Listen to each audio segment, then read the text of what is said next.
parler pendant à peu près 1 heure du sujet de la responsabilité des entreprises.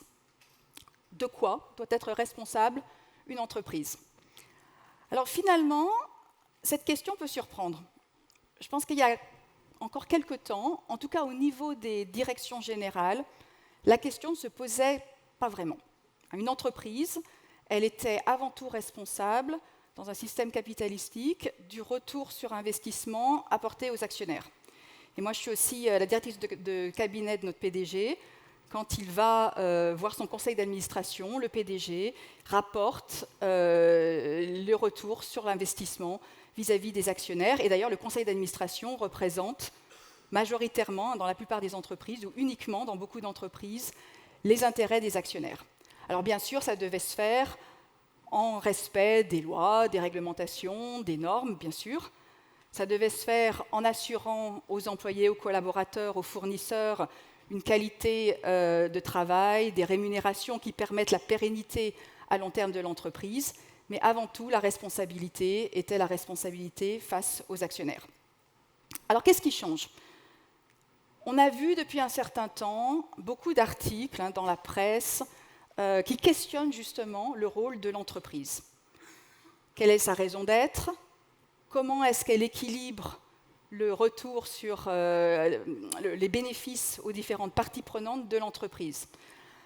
Cette année, en France, elle a été quand même très, très intéressante, parce que quand même, on a eu 70% des PDG du CAC 40, donc sans doute beaucoup des PDG des entreprises que vous représentez, et des grandes entreprises françaises, qui tous ont fait des interventions dans la presse, qui se sont engagés en mettant en avant leurs responsabilités, notamment en matière sociétale, en matière d'environnement, en matière de croissance inclusive.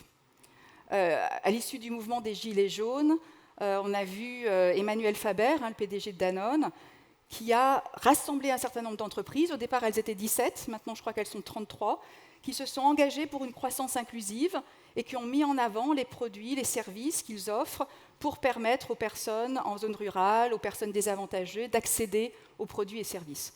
Donc on est quand même face à un mouvement d'ensemble où clairement maintenant, au niveau des directions générales, cette question de la responsabilité de l'entreprise, elle se pose beaucoup plus largement. Le président Macron a lancé, il y a 1 an, le Tech for Good Summit. C'était un effort international pour faire organiser des coalitions d'entreprises qui allaient travailler ensemble, là encore, pour apporter la technologie au niveau de causes sociétales.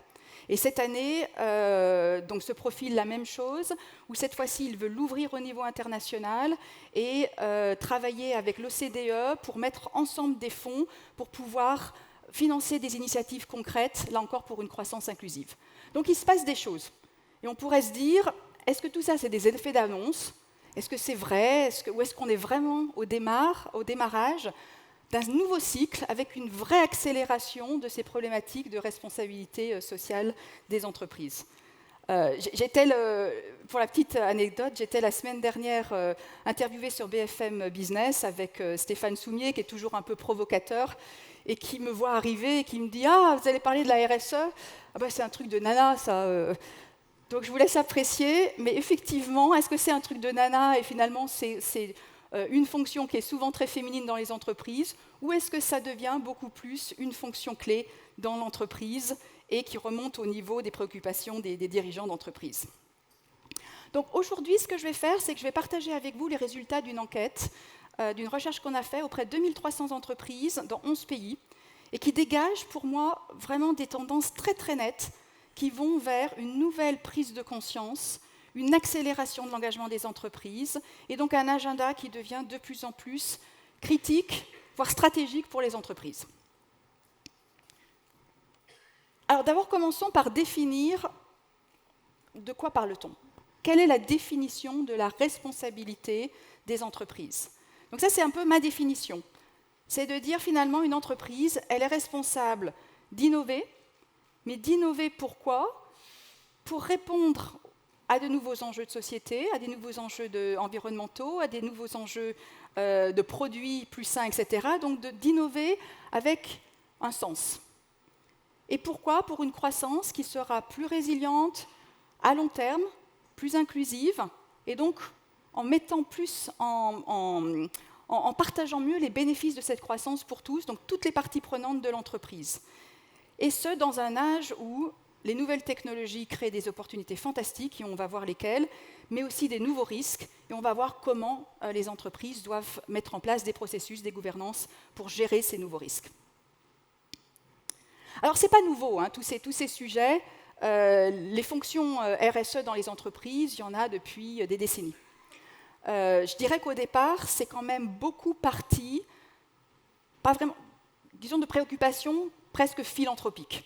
La RSE dans les entreprises, c'était une fonction qui avait un budget qui était un pourcentage des profits avant taxe et qui était alloué à des actions de fondation, des actions de mécénat de compétences, des actions de mécénat financier, extrêmement porteurs de sens, notamment quand les collaborateurs sont impliqués, mais qui restaient quand même un petit peu à la périphérie. On mettait les compétences de l'entreprise, l'argent de l'entreprise, du temps de volontariat des collaborateurs au service d'un impact plus fort sur les communautés. Et dans l'enquête qu'on a menée, 90% des entreprises ont ce genre de fonction, ont ce genre d'activité. Et quand on parle, pour vous donner quelques ordres de grandeur, de quel pourcentage des profits avant impôt on parle, on est grosso modo entre 1 à 5% des profits avant impôt. On a des exceptions, on a des sociétés comme Patagonia qui annoncent qu'ils consacrent à peu près 10% de leurs profits avant impôt sur ce genre d'activité. Mais là, on est vraiment sur quelques sociétés extrêmement engagées. Donc la norme, 1, 2, 3, 4, 5% des profits avant taxes qui sont dédiés à ces activités. Donc source de confiance, source d'intérêt, source de fierté pour les collaborateurs massive, impact important, mais on voit bien qu'on est quand même à la périphérie, on n'est pas au cœur de l'activité. Et puis après, il y a eu la vague des ESG. Donc la vague des ESG, maintenant, ça fait effectivement un certain nombre d'années qu'on est face à un cadre où la plupart des entreprises se sont engagées pour mener des actions qui auront clairement un impact en matière environnementale, en matière sociétale, et de mettre en place des bonnes pratiques en matière de gouvernance. Pourquoi ? Je pense que la vidéo le montrait très bien, c'est qu'il y a effectivement un rôle de l'entreprise qui est attendu, beaucoup plus important, pour apporter des solutions à ces problématiques communes à toutes les entreprises.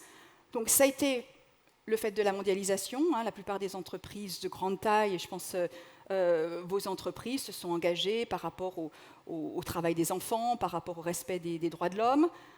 Beaucoup d'entreprises ont publié des cibles en matière de réduction des gaz à effet de serre, en matière de meilleure gestion des ressources. Dans l'enquête, 65% des entreprises se sont engagées sur des cibles concrètes, donc ce n'est pas rien. Après, on peut discuter, est-ce que ça va suffisamment loin, mais il y a quand même 65%, donc 2/3 des entreprises qui ont des cibles concrètes.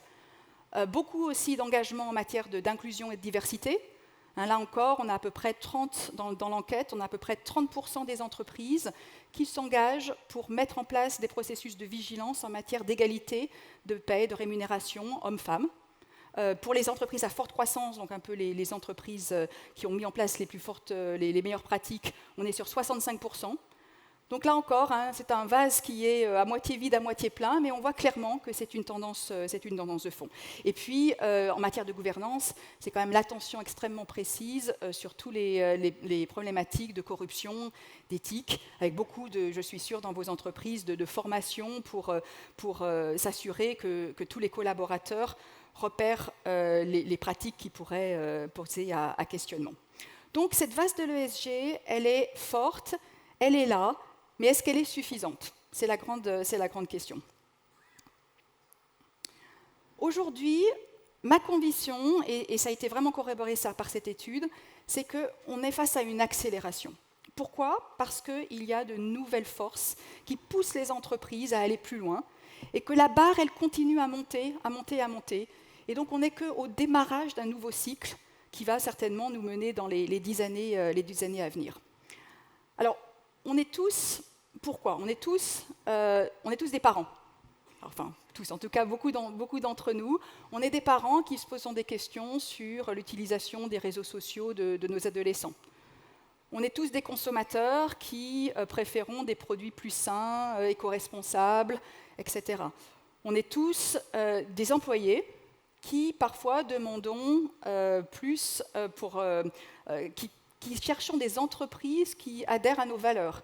Alors dans la technologie, nous on a quand même beaucoup d'entreprises, les Facebook, les Google, les Amazon, qui ont vu particulièrement un activisme accru des employés en disant « moi je ne veux pas travailler sur un projet de reconnaissance faciale qui pour le contrôle des frontières américaines parce que je suis contre son utilisation pour le contrôle des immigrants. » Donc ça, c'est des mouvements qui restent encore relativement marginaux et ciblés sur certaines entreprises, mais en tout cas, on voit bien que les nouvelles générations, elles sont en quête de sens et elles choisissent les entreprises aussi sur les valeurs de l'entreprise, la culture de l'entreprise, la marque et les valeurs qu'elle porte.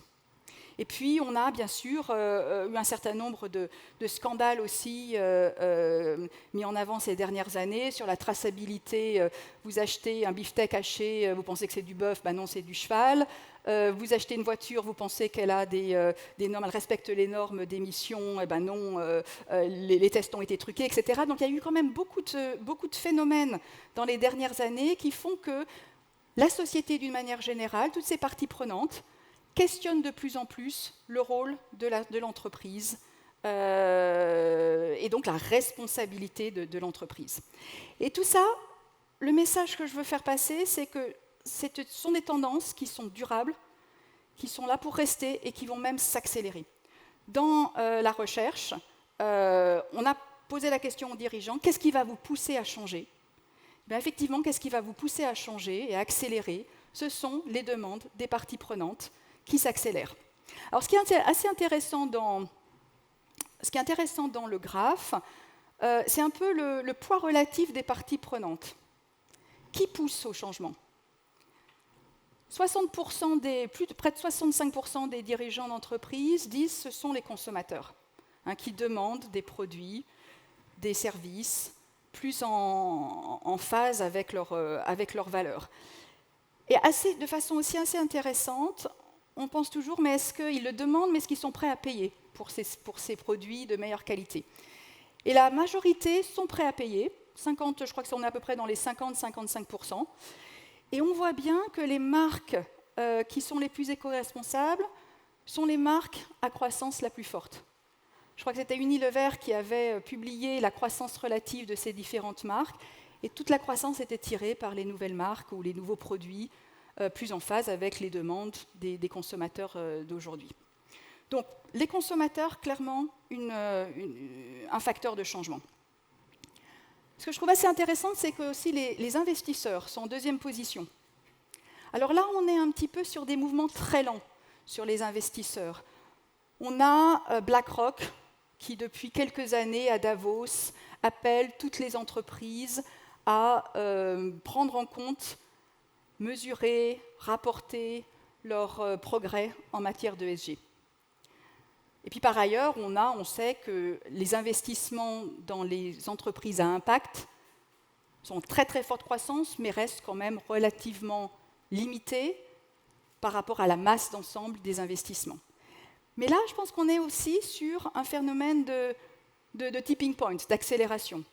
Je vois chez Accenture, on est interrogé sur nos performances en matière d'ESG par nos investisseurs. Ils ne nous titillent pas beaucoup, mais ils posent la question. Donc là, on est plus sur une accélération où le fait de ne pas faire un minimum en matière d'ESG devient un facteur de risque. Devient un facteur de risque tel que ça ne vaut pas le coup de ne pas faire un minimum en matière d'ESG. Donc le rôle des investisseurs, il est pour l'instant non pas de pousser vers des pratiques absolument vertueuses, mais il est de mettre l'accent sur attention. Si vous ne faites pas un minimum, vous êtes hors des normes que moi je considère investisseur comme facteur nécessaire pour que je puisse investir. Et hier, par exemple, je lisais que Verizon aux États-Unis venait de lancer son premier Green Bond, et c'est assez intéressant qu'il a été sursouscrit 8 fois. Ce qu'il a aussi, ce sont des petits phénomènes où on voit qu'il y a une accélération de la pression des investisseurs. Alors, les employés, on en a parlé. Je crois que là, c'est vraiment surtout les nouvelles générations, notamment dans les métiers en tension, où là, le choix est large, et les employés, clairement, les nouvelles générations questionnent sur la marque, sur les valeurs. Et je trouve un peu plus bizarrement, finalement, cette pression, elle viendra moins. En tout cas, les dirigeants d'entreprise l'attendent moins à court terme venant des régulateurs. Pourquoi ? Parce qu'on sait que le temps de la réglementation, il est très lent. Ceci dit, quand on regarde par exemple la réglementation sur le plastique, c'est allé finalement assez vite, où les nouvelles normes de devoir utiliser des plastiques recyclables, etc., commencent à se mettre en place. Donc le message, c'est qu'effectivement, premier facteur d'accélération, les demandes des parties prenantes. Deuxième facteur d'accélération, les nouvelles technologies. Alors on va se poser la question un peu de ces nouvelles technologies, est-ce qu'elles sont une force tech for good ou tech for bad ? On a plein d'exemples de l'impact phénoménal qu'ont les nouvelles technologies et qu'auront de plus en plus les nouvelles technologies pour résoudre des enjeux majeurs sociétaux. Si on regarde là les 3 exemples que j'ai sélectionnés, le véhicule autonome. Le véhicule autonome, les études montrent que ça devrait permettre de réduire les accidents. En France, on a quand même, je crois, à peu près 3500 morts par an sur les routes. Devrait permettre de réduire le nombre d'accidents. Devrait permettre à des personnes éloignées de la mobilité de trouver une mobilité. Je pense aux personnes âgées, je pense aux personnes en situation de handicap. Devrait permettre aussi d'avoir des vitesses plus mesurées et peut-être aussi un effet positif sur les émissions de gaz à effet de serre. Donc, clairement, tech for good. Tout ce qui est dans le domaine de la santé, on sait que l'intelligence artificielle, avec sa puissance de calcul, a déjà montré des effets importants, notamment quand elle travaille en augmentant la capacité des médecins à permettre de déceler, par exemple, des cellules cancéreuses et donc de pouvoir améliorer la qualité du pronostic et donc permettre de meilleurs taux de survie. Et puis le troisième exemple, c'est tout ce qui est digital twins, où par exemple, les chercheurs commencent maintenant à répliquer les systèmes environnementaux pour essayer de comprendre mieux quelle est l'interaction entre les espèces et comment on va pouvoir mieux gérer la biodiversité en préservant mieux les ressources animales. Ou par exemple, là on a récemment été impliqué sur un effort qui reste à un niveau de proof of concept, mais qui est d'essayer de mettre en place des solutions pour capter mieux le plastique dans les océans. Donc on voit bien qu'il y a plein d'exemples comme ça. Je pourrais donner une liste très très longue sur l'impact attendu des nouvelles technologies en matière de tech for good. Et beaucoup de startups aujourd'hui qui se lancent sont vraiment sur des nouveaux business models qui clairement apportent une solution à des problèmes sociétaux. Mais on voit bien que toutes ces nouvelles technologies, parce qu'elles sont en accélération aussi exponentielle, créent de nouveaux risques. Et des nouveaux risques dont les entreprises n'ont pas forcément eu le temps de mesurer et de prendre la mesure et de mettre en place les process et la gouvernance pour faire face. Donc on parle beaucoup d'automatisation. On sait depuis un certain nombre d'années qu'on se pose beaucoup de questions sur l'impact sur l'emploi, sur l'impact sur les compétences. Donc productivité accrue, mais impact sur les compétences. L'intelligence artificielle, puissance de calcul absolument phénoménale, mais on voit bien beaucoup de questionnements sur la transparence des algorithmes, sur les biais potentiels, puisqu'on entraîne les machines sur des séries historiques. Vous avez peut-être entendu parler d'Amazon qui avait mis en place de l'intelligence artificielle pour screener de façon plus rapide les CV qu'ils recevaient de candidats, qui finalement a dû retirer la solution parce qu'ils se sont aperçus que finalement les machines étaient entraînées sur des séries historiques, que l'homme a un biais Donc les séries historiques avaient un biais, et donc la machine, finalement, ne faisait que reproduire les biais. Donc comment, dans le développement de cette intelligence artificielle, s'assurer qu'il y a effectivement un step dans le process qui s'assure que ces effets induits non attendus soient bien pris en compte. La reconnaissance faciale. La reconnaissance faciale, on sait, je crois qu'aujourd'hui, à peu près à 90%, un visage homme caucasien est bien détecté, est bien reconnu. Et je crois que la statistique, elle est de 35% pour une femme noire. Donc là encore, s'assurer de la maturité de la technologie avant de les mettre dans les mains d'utilisateurs, ou en tout cas bien comprendre la maturité de la technologie, bien mettre dans les processus de développement des perspectives sur est-ce que ces technologies n'ont pas des effets induits négatifs. Uber, on sait bien que c'est une source de créateurs d'emplois, mais il y a eu beaucoup de questionnements aussi sur la précarité des emplois.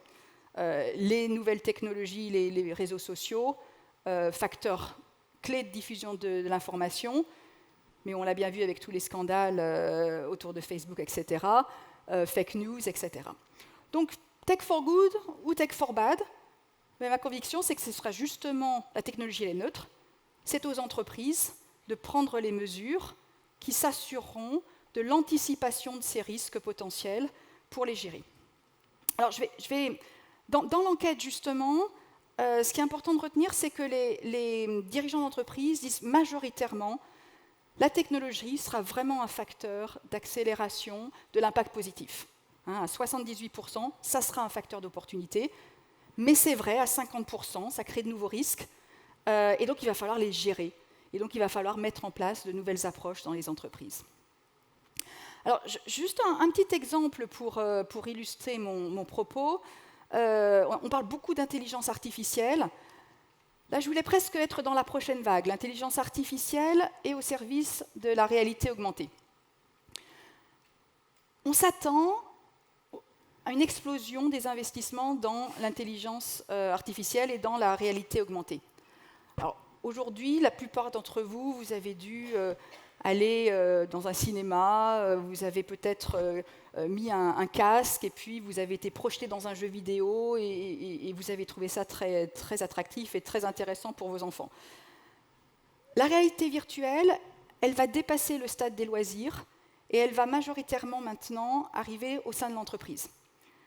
Quand on regarde les investissements qui sont faits en matière de réalité virtuelle et augmentée, on est en 2018, on voit une explosion à venir de ces investissements. Et ce qui est intéressant, c'est que ça sera certes pour tout ce qui est B2C, pour des nouvelles expériences consommateurs, mais ça sera vraiment de plus en plus dans nos entreprises B2B. Alors pour faire quoi ? Quelques exemples là aussi aujourd'hui. D'abord une meilleure expérience client. L'exemple de gauche, je crois que c'est BMW qui a construit des expérimentations où vous pouvez donc à distance visualiser la voiture que vous voulez acheter, flexibiliser les différents ingrédients et vraiment vous projeter dans la voiture. Donc cette technologie au service d'une meilleure expérience client. L'exemple de droite, ce sont des techniciens dans un avion, donc ça doit être Airbus. Des techniciens qui, grâce à ces appareils, vont pouvoir avoir en temps réel des instructions, donc être plus productifs pour faire les tâches qu'ils doivent mener pour installer les sièges, par exemple, dans l'avion. Et puis aussi, on a des exemples où, à distance, vous êtes un technicien, vous avez un certain degré de compétence, vous menez vos tâches, vous faites face à un problème qui dépasse vos compétences, vous pouvez, à distance, avoir accès à un expert. Donc on voit bien, là aussi, un phénomène d'accélération de la productivité, et donc une technologie qui est mise au service des collaborateurs pour plus d'efficacité. C'est aussi beaucoup la réalité virtuelle dans tout ce qui est formation. On a des entreprises qui vont, par exemple, ouvrir une nouvelle chaîne de montage. Elle n'est pas encore prête, mais commence à former les collaborateurs en réalité immersive pour ne pas perdre ce temps et commencer à préparer l'installation. Et là aussi, les recherches montrent que quand on est en formation immersive, eh bien, on retient beaucoup mieux l'apprentissage. Donc clairement, un exemple de Tech for Good. Et là encore, l'enquête qu'on a menée, on a essayé de se dire, mais la réalité virtuelle, dans quel cas elle va remplacer les hommes, dans quel cas elle va permettre une meilleure productivité, une meilleure qualité de travail pour les hommes. Et bien finalement, à peu près 20% du temps de travail, quels que soient un peu les secteurs industriels, ce seront du temps augmenté par les nouvelles technologies. Donc nous, notre conviction chez Accenture, et moi ma conviction, c'est que très majoritairement, ces nouvelles technologies vont être un facteur d'amélioration de la qualité de travail. Mais effectivement, on va être face aux mêmes risques auxquels on fait face aujourd'hui pour bon nombre de technologies, mais pour le coup, augmenter encore, parce que les réalités virtuelles, ça touche vraiment la santé, ça touche nos émotions, ça touche notre qualité de vie. Si vous pensez à un certain nombre de risques, le contrôle des données, un risque qui est partagé dans beaucoup d'entreprises. On est déjà habitué à avoir peur que nos données de nos cartes de crédit soient aux mains d'entreprises dont on ne connaît pas vraiment les objectifs. Imaginez demain, ça sera vos émotions qui seront aux mains d'entreprises. Et pour faire quoi ? Réalité virtuelle dit de pouvoir être projeté éventuellement demain dans des réalités où peut-être la différence entre le réel et le virtuel sera moins nette. Imaginez vos enfants qui sont dans un jeu en réalité virtuelle et puis tout d'un coup, ils se trouvent face à des images de terrorisme qui pourraient avoir un impact très très important sur leur conscience et leur bien-être. Imaginez, au jour d'aujourd'hui, on a déjà la réalité virtuelle pour faire des opérations chirurgicales à distance. Donc il y a eu une première expérimentation en Chine où un médecin chinois est intervenu, je crois, sur le cerveau d'un patient qui était à 4000 km de là. Imaginez des attaques malveillantes au milieu d'une chirurgie. Là, on n'est pas sur vous demander de la rançon pour pouvoir accéder à vos données sur ordinateur, on est vraiment sur des problématiques de santé. Donc on voit bien que ces nouvelles technologies, très très majoritairement facteurs de progrès, mais facteurs, bien sûr, de risques accrus. Donc ma conviction, c'est qu'on parle beaucoup d'ESG, mais qu'il va falloir parler d'ESG plus T pour technologie. C'est-à-dire qu'au même titre que les entreprises s'engageaient, mettaient en place des processus, avaient des cibles, rapportaient des cibles au niveau de tous les critères ESG, il va falloir également qu'elles mettent en place des processus pour s'assurer de la protection des données, de mettre en place les bonnes barrières en matière de cybersécurité. Et puis il va falloir travailler dans un écosystème beaucoup plus large parce qu'on voit bien que beaucoup de cet impact des technologies vont au-delà de l'aspect de la maîtrise de la technologie en tant que telle. Alors maintenant, je vais parler de que font les entreprises. Ça, c'était un peu les tendances qu'on voit. Aujourd'hui, comment les entreprises répondent à ces nouveaux impératifs. Alors, on a vu en France, avec la loi Pacte, vous savez, la loi Pacte, c'est donc une nouvelle loi qui demande aux entreprises de définir plus précisément leur raison d'être, et vous avez des capacités, une palette beaucoup plus large de missions d'entreprise. Vous pouvez être à but lucratif, mais vous pouvez être aussi des missions, des entreprises à mission, etc. Donc on a vu plein d'entreprises publier leur raison d'être. Là, j'en ai mis quelques-unes. Je dirais que c'est absolument nécessaire, mais c'est la première étape. La raison d'être, ça va permettre effectivement de donner du sens à toutes les parties prenantes de l'entreprise. Et ça va permettre une vraie réflexion au niveau des comités de direction sur finalement quel est notre objectif, ce sur quoi nous engageons-nous. Donc première étape absolument nécessaire. Mais vous le voyez bien, souvent les raisons d'être, elles sont assez inspirationnelles, elles sont assez larges, et puis chacun d'entre nous, au jour le jour, on ne voit pas toujours exactement comment notre travail au jour le jour permet de répondre à ces enjeux de raison d'être. Donc ce qui va être extrêmement critique, c'est de faire ce lien entre la raison d'être et toutes les fonctions de l'entreprise et tous les niveaux de l'entreprise pour que chacun comprenne bien quelle est sa responsabilité, quel est son sens à son travail. Dans l'enquête, ce qui est très clair, c'est que les entreprises qui performent le mieux, les entreprises qui ont la plus forte croissance, très largement, elles ont mis cette raison d'être au service de l'innovation produits et services. 48%, les entreprises qui croissent le plus, elles développent, elles mettent cette raison d'être au profit d'une innovation à sens, au profit de l'innovation dans les produits et services, et elles alignent leur stratégie d'entreprise sur cette raison d'être. Alors, je vais donner quelques exemples. Alors, je sais que vous connaîtrez sans doute mieux les exemples si vous faites partie de ces entreprises que moi, mais moi, ce qui me frappe, c'est par exemple Engie. Engie, sous l'impulsion d'Isabelle Kocher, elle a vraiment redéfini sa raison d'être, de devenir un leader de la transition énergétique pour ses clients, entreprises, collectivités, etc. Ça se traduit dans toute la stratégie d'entreprise. Ça se traduit dans des cibles mesurées, ça se traduit dans un pivot massif des investissements, se désengager du carbone, investir massivement dans les énergies renouvelables.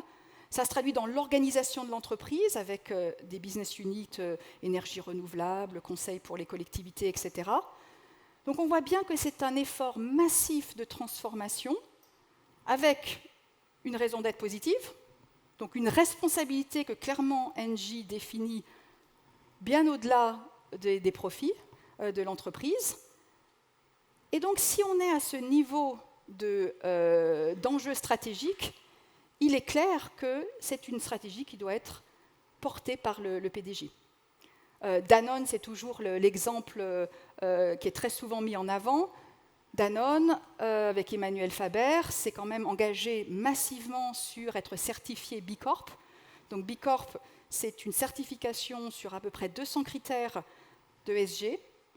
Pour vous donner un peu la difficulté d'être certifié B Corp, donc ils ont annoncé ça, je crois, il y a un peu plus d'1 an. Ils pensent être certifiés B Corp d'ici à 2030. Aujourd'hui, ils ont 30% de leur chiffre d'affaires, donc à peu près 10, 11, 12, 13 filières ou entités qui sont certifiées. Et donc c'est un processus qui est difficile, qui est lent, parce qu'on touche vraiment à tous les processus de l'entreprise. Donc si on est face à ces changements relativement stratégiques et importants, le deuxième mythe à dépasser, c'est que ça ne peut pas être dans les mains uniquement des fonctions RSE. Alors bien sûr, je ne vais pas disparaître, ma fonction ne va pas disparaître, vos collègues dans l'entreprise ne vont pas disparaître. Je crois que notre rôle, il est essentiellement de fixer des objectifs, de fixer des cibles, de mesurer les progrès, d'aligner tout le monde derrière des programmes cohérents. Mais on voit bien que c'est au cœur de l'activité des entreprises, c'est au cœur des fonctions business de l'entreprise, de mettre la responsabilité ESG dans la recherche et développement, dans les processus de logistique, dans la distribution, dans la production, etc. Et là aussi, on le voit dans l'enquête, puisque ça devient si important, puisque ça devient si stratégique, plus de 50% des dirigeants d'entreprise disent que c'est un agenda qui doit être piloté par les directions générales. En France, on a un petit décalage. 36% des répondants ont dit que c'était le cas, mais je pense que c'est un phénomène qui va s'accélérer. Le troisième mythe à dépasser, c'est que la gestion des nouvelles technologies, c'est un problème de technologues. C'est dans les mains des directeurs informatiques, des directeurs des CDO, etc. Dans l'exemple réalité virtuelle dont j'ai parlé, on voit clairement qu'on doit mettre la technologie, mais au service d'impacts qui vont nécessiter des compétences en neurosciences, en sciences du comportement, en créativité, etc., etc. Donc on est vraiment sur un impératif pour tirer au mieux parti de ces nouvelles technologies, où il va falloir avoir une collaboration pluridisciplinaire beaucoup plus accrue. Et puis on sait que les nouvelles technologies, elles sont facteurs de disruption sur les compétences, sur les emplois. Donc il va falloir, et ça va être la responsabilité accrue des entreprises, former de façon continue les collaborateurs pour assurer leur employabilité. Et là, message d'alerte, quand on regarde les résultats de l'enquête, 38% des dirigeants d'entreprise disent qu'effectivement, la formation continue pour favoriser l'employabilité à terme des collaborateurs, c'est important. Donc 38%, ça veut dire que quand même 62% disent que ça n'est pas une de leurs préoccupations, et 4% seulement s'engagent clairement dans les budgets formation à augmenter la formation des collaborateurs en matière d'utilisation des nouvelles technologies. Donc là, on a clairement un décalage et un facteur d'alerte. Alors, l'intérêt du temps, je vais passer un petit peu les exemples. Le quatrième mythe à dépasser, c'est « mais tout ça, est-ce que ça va coûter ? Est-ce que ça va coûter ? Je ne peux pas faire plus de ESG parce qu'à chaque fois, c'est des investissements, etc. Supplémentaires. » Eh bien non, l'enquête montre qu'en fait, pour l'instant, c'est un bon retour sur investissement. On a regardé des séries historiques sur 5 ans. Les entreprises qui performent le mieux en matière d'ESG performent également le mieux en matière de critères financiers, c'est-à-dire en retour sur investissement pour les investisseurs, en croissance, en marge, etc. Et également, les entreprises à plus forte croissance, c'est la ligne violette, performent beaucoup mieux en matière de critères ESG que les entreprises qui ont des croissances moindres, c'est la ligne bleue. Et ce, sur toutes les lignes d'activité, c'est-à-dire leur relation avec toutes les parties prenantes de l'entreprise. Alors, pourquoi finalement cette meilleure performance ? Mon hypothèse, c'est que, ces entreprises, elles ont saisi plutôt que d'autres ces nouvelles tendances. Donc, elles ont plutôt que d'autres investi dans, finalement, un impératif commercial. Et puis 2, les pratiques ESG, c'est des bonnes pratiques. C'est des bonnes pratiques de gouvernance d'entreprise. Et donc, elles sont juste bien gérées. Alors, comment est-ce que les compagnies répondent ? Donc, 3 tendances dont j'ai parlé. La première, c'est vraiment mettre l'innovation au service de la raison d'être, au service de produits à sens. Le deuxième, c'est donc les talents, l'investissement dans les talents, le développement des compétences. Et puis, le troisième, c'est mettre en place des processus pour gérer mieux, avec anticipation, l'impact des nouvelles technologies. Et le dernier point, c'est que finalement, ces entreprises qui sont plus performantes d'un point de vue ESG, elles ont finalement des traits culturels qu'on a identifiés, qui sont assez clairement identifiés. Le premier, c'est la transparence. Ce sont des entreprises qui mettent beaucoup plus en place des mécanismes où ils vont rapporter l'utilisation des données, le consentement des données pour les consommateurs, l'utilisation des données employées. Ce sont des entreprises qui rapportent plus volontiers les impôts, par exemple, qu'ils payent et dans leurs différentes filiales. Ce sont des entreprises qui rapportent beaucoup plus de façon transparente les rapports qu'ils ont avec les régulateurs, les efforts de lobbying, etc. qu'ils font. Donc, le premier critère, vraiment différenciant pour ces entreprises à forte croissance et qui sont en avance en matière d'ESG, c'est la transparence. Le deuxième critère, c'est la collaboration. Ce sont des entreprises qui mettent en place des systèmes beaucoup plus ouverts pour travailler notamment avec leur écosystème, notamment avec des startups, pour justement tirer parti de toutes les forces vives pour essayer de mettre en place cette innovation avec du sens. Et puis le troisième, c'est des entreprises qui ont mis dans leur process un petit peu plus d'anticipation. C'est ce que j'appelle le foresight. Anticipation, c'est-à-dire qu'elles vont mettre en place, par exemple, des comités d'éthique. Alors l'intérêt du comité d'éthique, c'est surtout que vous allez avoir accès à des personnalités qui vont représenter des perspectives que vous n'avez pas ou des expertises que vous n'avez pas dans l'entreprise.